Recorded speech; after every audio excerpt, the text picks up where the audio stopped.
बिस्मिल्लाहिर्रहमानिर्रहीम। दोस्तों अस्सलाम वालेकुम। आज की इस वीडियो में हम डिस्कस करेंगे definition and concept of businessman के जो बिजनेसमैन की टर्म्स है इससे क्या मुराद है, इसको हम कैसे डिफाइन कर सकते हैं।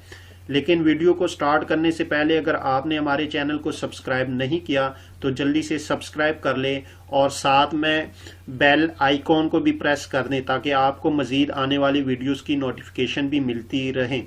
तो चले वीडियो स्टार्ट करते हैं।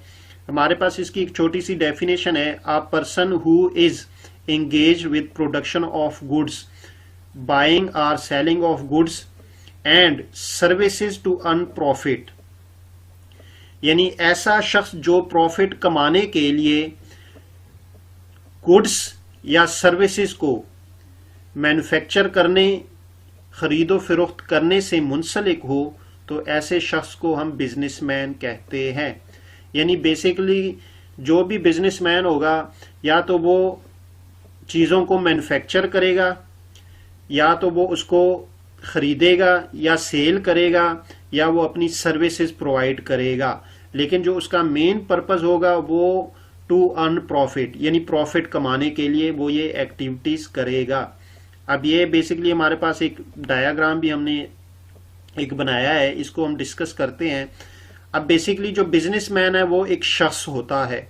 अब जो वो एक शख्स है वो डिफरेंट एक्टिविटीज में इन्वॉल्व हो सकता है।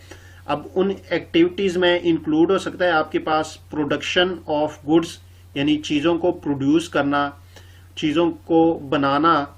उसके बाद बाइंग और सेलिंग ऑफ गुड्स, यानी चीज़ों की खरीदो फरोख्त, या प्रोवाइडिंग आर ऑफरिंग सर्विसेज, यानी अपनी सर्विसेज, अपनी खदमात की जो है पेश करना लोगों को। या तो इनमें से या तो वो गुड्स से रिलेटेड बिजनेस कर सकता है, अपनी एक्टिविटीज परफॉर्म कर सकता है, या वो सर्विसेज देगा, या हो सकता है कि वो ये दोनों यानी सर्विसेज भी दे और साथ में गुड्स से जो रिलेटेड है उससे भी उसका जो बिजनेस है रिलेटेड हो। लेकिन उसका जो मेन पर्पस होगा वो क्या होगा, प्रॉफिट कमाना होगा। चाहे वो सर्विसेज दे, अगर सर्विसेज देगा, सर्विसेज देने से भी वो प्रॉफिट कमाएगा, या अगर वो चीजें गुड्स जो है वो मैन्युफैक्चर करेगा, बाय या सेल करेगा, तो उसका भी जो मेन पर्पस होगा वो होगा प्रॉफिट कमाना।